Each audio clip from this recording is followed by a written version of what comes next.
Alright guys, the structure that I'm showing you right now is called the Guardian of the Gulch.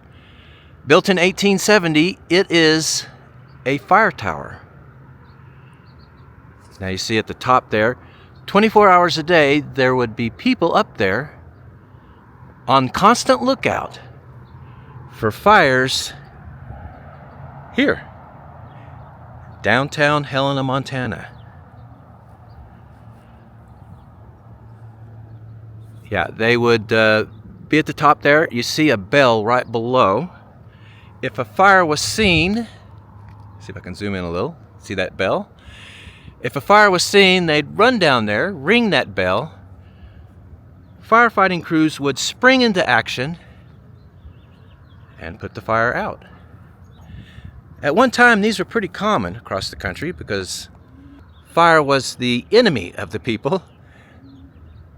In the late 1800s. As I understand it,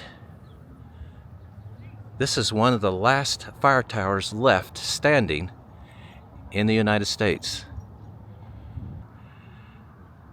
It's pretty awesome, isn't it?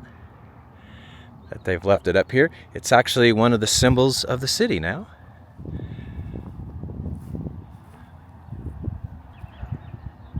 So with that little bit of information, how about if we head into downtown and I'll tell you more about the city.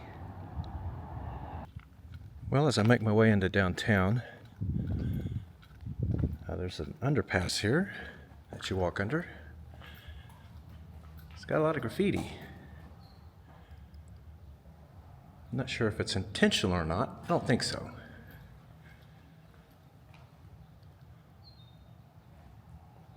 But yes, they do get graffiti in Helena, Montana, it appears.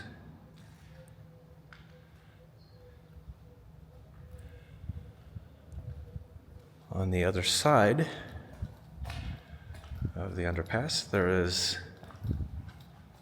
a statue or an art piece of some sort that is decidedly aquatic in nature. I don't have to tell most of you that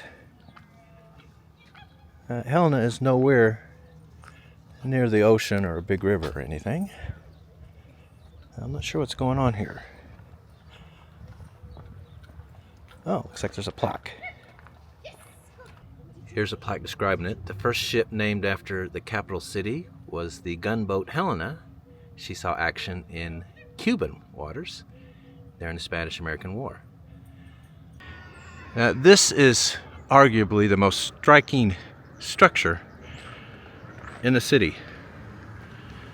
This is the Cathedral of St Helena. It was built in 1908.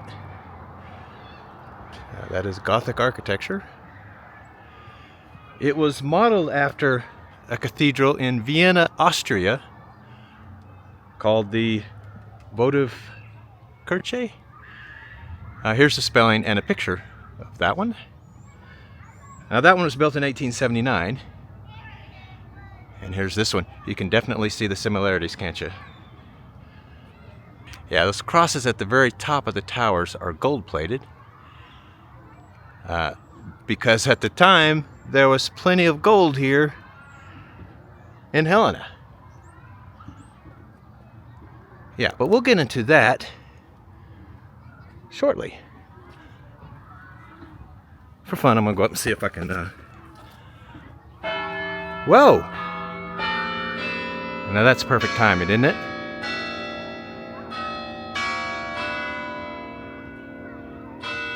Yeah, I was reading those bells were handmade.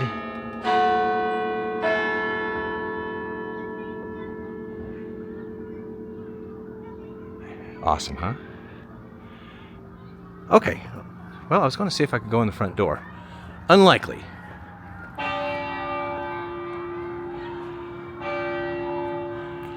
I feel my doom as I walk to the door. No, I'm just kidding. Nope, can't get in.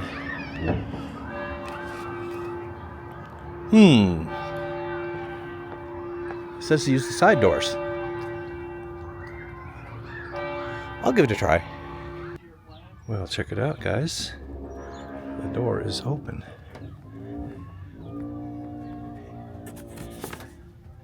And here it is.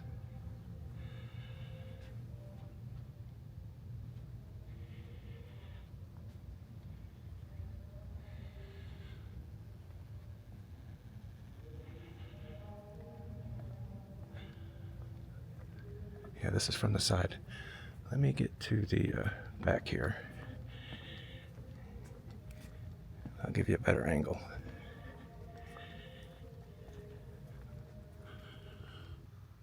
Yeah, so this is from the back of the church.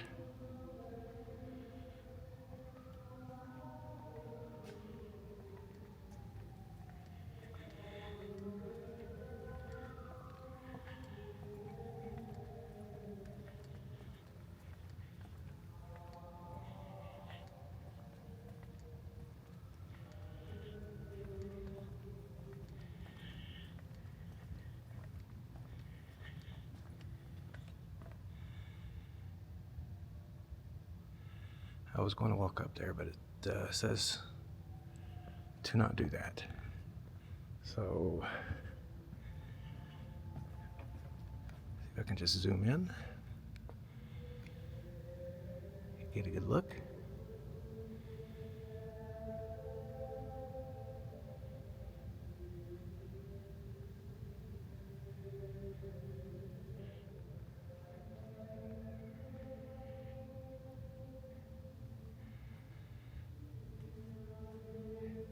It's all so fascinating.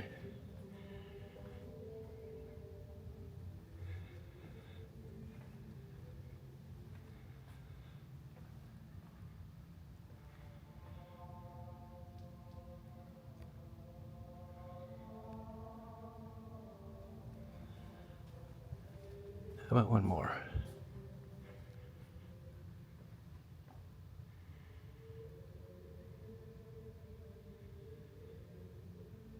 Well, I got to tell you guys, this is one of the most beautiful churches I have seen.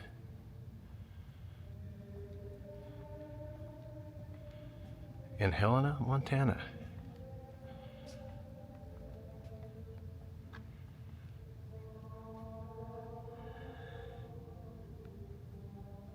Well, all right.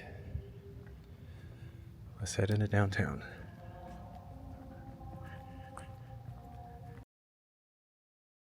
Well, let's take a look around downtown, shall we? And I'll tell you about the city. Helena came about by accident. The year is 1864, and 4 gold miners from Georgia had pretty much given up. They had been in Montana for a while, trying to strike it rich, find some gold. Couldn't find any. They're about to turn tail and head back to Georgia, but they came into the valley here and said to themselves, okay, one more time. Let's try to find gold one more time here in this area. And guess what? Success. Soon word got out that there was gold here in the valley where Helena is, and lots of people came. In no time flat, it was a large gold mining camp. The name of the camp was Last Chance Gulch, named that by those 4 gold miners from Georgia. Now, pretty quickly it became large enough to be considered a town, and they had to name it. Last Chance Gulch really wasn't a proper name for a town. There were some miners here from Minnesota. They wanted to name it St. Helena, after the town there.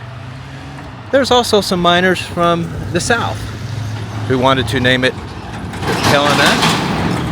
Ooh, that was loud.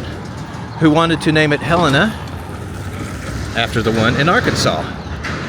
By the way, I have visited Helena, Arkansas on this channel, if you want to see that one. But anyway, there's a bit of an argument. Finally, they agreed to just call the town Helena. And soon, it was a full-fledged small city, soon to be capital of the state of Montana. So, all the gold found in this area made a lot of people wealthy. And by 1888, there were over 50 millionaires here in Helena. Now at the time, Helena only had 3,600 people in it, so that made the city, per capita, the wealthiest place in the world. In the world. The brothel business was quite robust as well. And the brothels here were booming. This is a picture of Josephine Chicago Joe Airy. She was particularly successful. Had some brothels here. She made so much money off of it. And by the late 1890s, or mid-1890s, I'm sorry, was one of the biggest landowners in the western United States. Yep, a madam from Montana. It's called the Bullwhacker. Commerce that started during Helena's gold rush days continued to flourish. Traders were supplied by freight wagons from Fort Benton. Driven by noise, the oxen responded to the crack of the whip over their heads and the constant curses of the Bullwhacker. How about that? So that's a whip right there. Here's a statue of some gold miners. Actually, I think it's normally a fountain. There's no water coming out of it now. Most likely haven't turned it on yet because of winter. So let's dive into some of the numbers of Helena. See what story they tell. The population of Helena is about 33,000, a little less. That's the peak population. The city is growing. Median age is 40, a little older than the US of 39. 52% female, 48% male. That's all pretty normal. Here's the ethnic breakdown. It is 88% white, 5% Hispanic, 1% black, 1% Asian, 1% Native American, last 4% mixed race. Incomes are pretty decent. Median household income $64,800 a year. That's $12.46 a week. Per capita $43,000 a year, $827 a week. So poverty, it looks pretty good. 10.1% overall. School-age children 11%. Folks 65 and older 10%. So what's the cost of living? A little high. It's a 104 on the index. Healthcare is 7% lower. Utilities are 7% lower. Housing is 27% higher. Median home value in Helena, $331,700. That's just a shade higher than the U.S. overall. U.S. overall was $329, if I remember right. Another number that stuck out a little bit, 96% of the town has graduated high school. That compares to 85 for the U.S., 85%. And 51% of the town has a college degree, which compares to 35% for the U.S. overall. So they've got some educated people here, most likely because it's the state capital. That is the top employer, the state of Montana, in the city. And of course, agriculture and tourism is pretty big too. Helena, in addition to being the state's capital, is also the county seat for Lewis and Clark County. Lewis and Clark County. Isn't that a great county name or what? I love it. This is the county courthouse, built in 1889. It is Romanesque revival. So that is medieval era Europe that it takes its cues from. You can see the spires from that church I showed you at the beginning of the video. Just a couple blocks away. So I wanted to show you this structure. It is the Helena Civic Center today, but in 1920 when it was built, it was the Algeria Shrine Temple. Built originally for the Algeria Shriners. I had to look them up. It was a fraternity based on fun, fellowship, and the Masonic principles of brotherly love, truth, and relief. And they were not affiliated with any particular religion. The building, however, is Moorish revival. That's early 1800s Islamic architecture. You can totally see that, can't you? Yeah, it's a really interesting building. It appears to, among other things, house the fire department here in Helena. Algeria Shrine Temple, completed in 1921, was built by the ancient Arabic order of the nobles of the Mystic Shrine, both for their use and for public events in Helena. Let's see, Carsley and Hare, prominent architects, designed this Moorish revival building. The minaret rises 17 stories, and the facade 6. Upon completion, the auditorium was 9th largest in the nation, seating 2,600 people. Wow. Ballroom accommodates 500 dancing couples.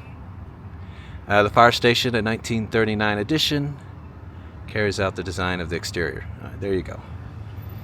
City of Helena purchased the structure in 1938 and became the Civic Center, housing city government departments until 1979. And today it serves many cultural needs of the Helena community. Right, so there you go. Well, how about if we check out a neighborhood just outside of downtown? You can see what stands out right off the bat compared to the towns that I've showed you recently in Oregon and Washington. The trees.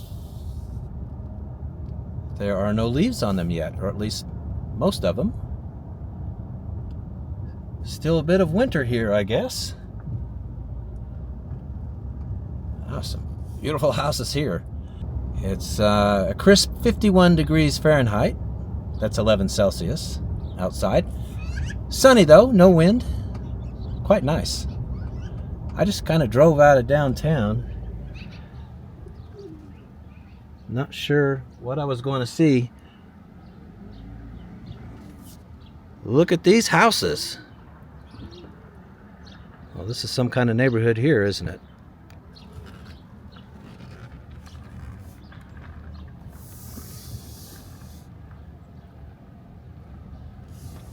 Yeah, beautiful homes here. Yeah, I'd read that there's a lot of big, beautiful houses here because of the gold mining past. Wow, look at this house. Goodness gracious. I mean, that is some kind of house. Wow.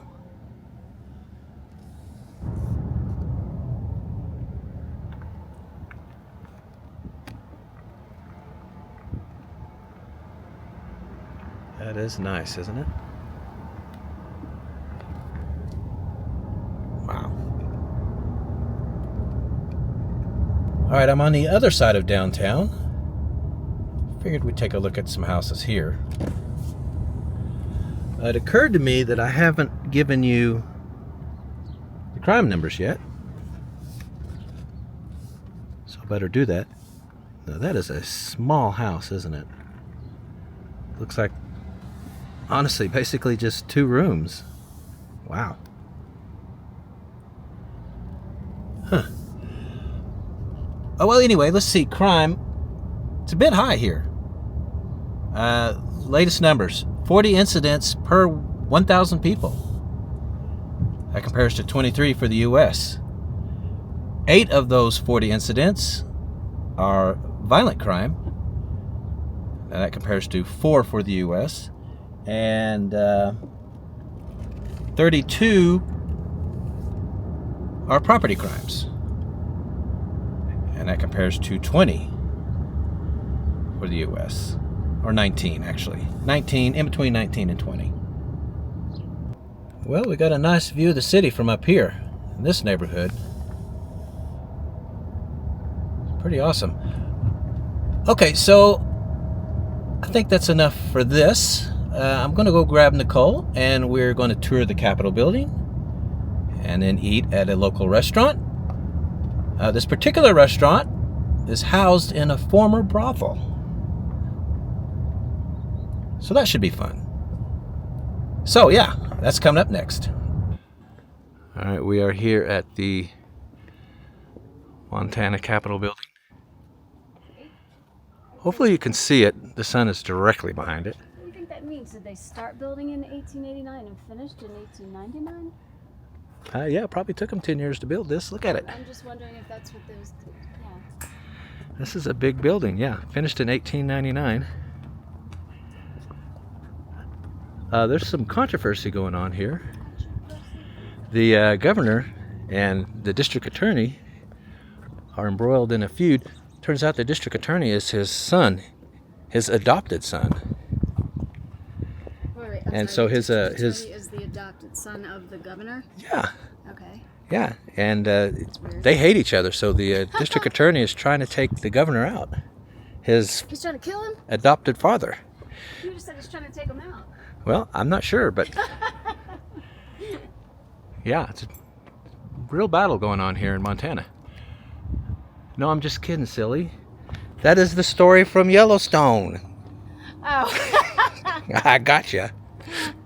Yeah, the latest episode of Yellowstone. I didn't believe you to begin with. I thought it was quite silly. You did believe me, didn't you? No, I didn't. Yeah, you I thought did. It was quite silly, but you believe me. Well, I certainly didn't believe he was trying to kill him.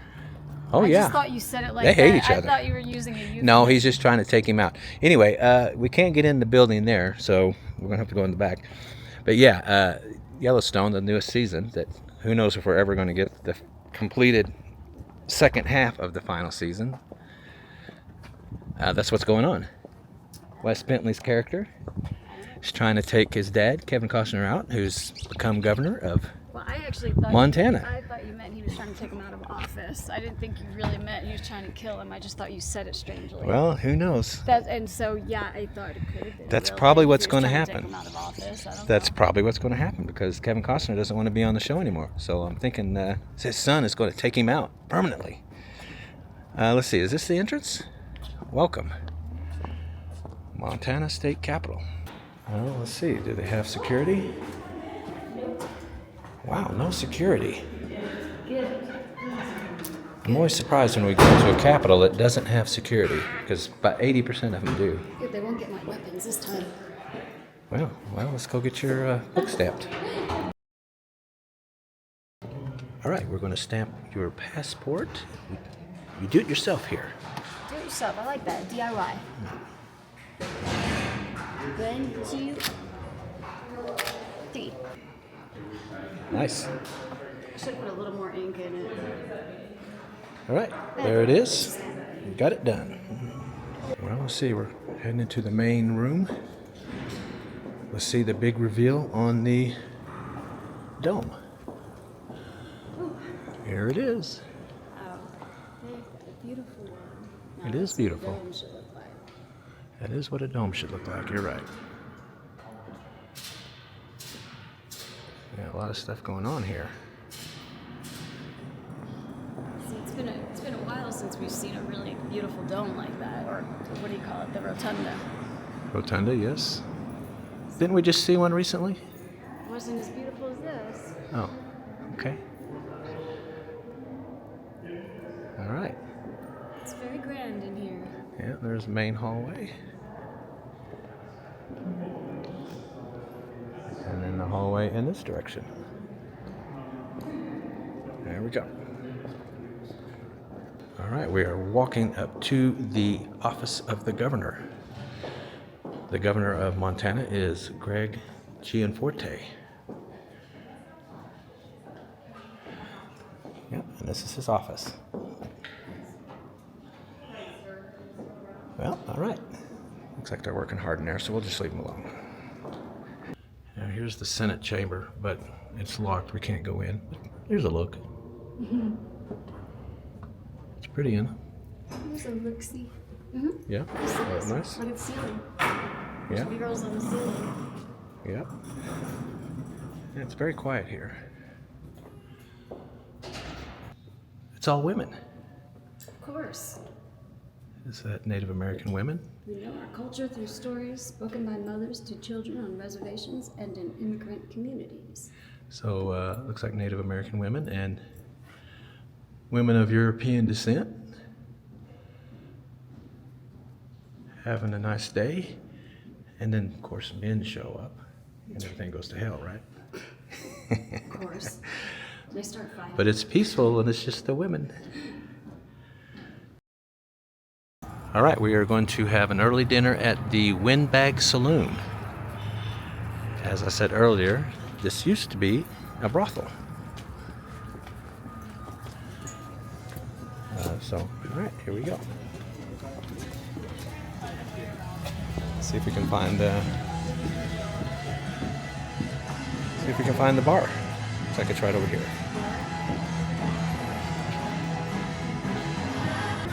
We are looking at the menu. We're going to have brothel bites as an appetizer. I mean, we got to, right?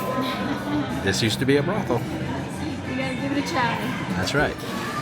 And then I'm going to have fish tacos. Beer battered Baja fish tacos. And you're going to have... I'm gonna have the Montana dip. Montana dip? Obviously, it's their spin on a French dip. Yeah. They've got bacon on it and melted pepper jack, so it sounds good. All right, so that's all coming up. I think I'm gonna add mushrooms and onions too, though. Okay, good idea. All right, our brothel bites are here. These are just little mini pieces of enchilada. And it looks like they deep fry them. Yeah, fried enchiladas. Yeah, they take enchiladas, they fry them, and it's got a salsa verde sauce, a green sauce, some sour cream, and it just looks like normal Salsa? Yeah, or pico. So, Salsa. I don't know which one I want to dip it in. I'm gonna dip it in this one. Yeah, do the verde. That's what Yeah. Okay, well, you know what they taste like? They taste like fried enchiladas. They're good, though. They are good, especially with the green sauce, Yeah. the verde sauce. Yes. It's an interesting style of appetizer. I've never had one like this.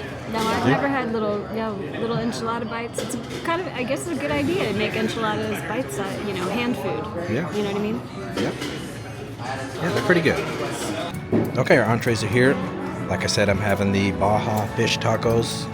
It's beer battered fried fish, pineapple salsa. All kinds of stuff going on there, isn't there? Yeah, they're definitely full. And those are huge. Those are some full tacos. Yeah. And you're having the Montana French dip? It's not called Montana French dip. It's just called Montana dip. Oh. It's Montana dip. It's got pepper. It's I see. a bunch of beef with pepper jack cheese. They put bacon on it. I guess that's what makes it Montana. I personally had them add mushrooms and onions, and of course it comes with au jus. You gotta have the au jus. And you had broccoli. Yes, I subbed broccoli. Okay. Well, here we go. Let's see how it tastes. Well, here's what we think of the food. The tacos are huge. Look at that. It's hard to eat. They're so big. But they're good. The fish is good. It's supposed to come with pineapple salsa. That's regular salsa. So I asked for pineapple salsa. He brought this. It's still just regular salsa. Or let's put it this way. If there's pineapple in it, I can't taste it. I was kind of looking forward to some pineapple salsa. But oh well. The taco itself is quite good. Okay. My dip sandwich is really good. They're really heavy on the meat, which of course that's the best part. That's what it's all about. Yeah, it's just very, very good. I love dipping it in. You dip it in au jus. It makes the cheese melt more. It's amazing. Yeah, a lot of these French / dip sandwiches, they put hardly any meat on it. That's a big, thick Yeah, they pile it on amount here. of meat. They pile it on. It definitely rivals the place where I think the best dip sandwiches are. But I won't. Yeah, you can say it. Okay, I Jason's Deli? really love Jason's Deli's dip Yeah, we go to sandwich. Jason's Deli all the time. It's They call it a excellent. beef eater, and that is like my favorite dip sandwich. This definitely rivals that. Yeah, so your broccoli's good. And the bacon. The bacon's an interesting addition. I like it. Okay, well, there you go, guys. We are having funnel cake fries for dessert. Actually, they're called funnel fries. No cake in there. Oh. They Well- are, according to the menu. Well, it is like funnel cake shaped in a French fry. They look like French fries, don't they? They really do look like French fries, very much so. But I just tasted one. They are not. They are cakey. Yes, yeah, they're made out of funnel cake, but I'm just saying the actual name is just funnel fries. That's all I'm saying. Okay. Well, they got caramel and chocolate and powdered sugar drizzled on top. They smell amazing. Yep. Yum. Yeah, I can already tell these are fantastic. Yeah. All right. We're going to gobble these down. Yeah, All right, guys. Here's the tab. $76. it's cheaper than what we've been having lately. Yeah, that's the first time we got it in under $100 in a while, isn't it? Yes, definitely. All right, so there you go, guys. All right, everyone, that's the end of this video. We are heading to Wyoming next. We're going to visit the small town of Buffalo. I don't know why, I've always wanted to see it. We're in the vicinity, sort of. So we're heading that way, so be looking for that one.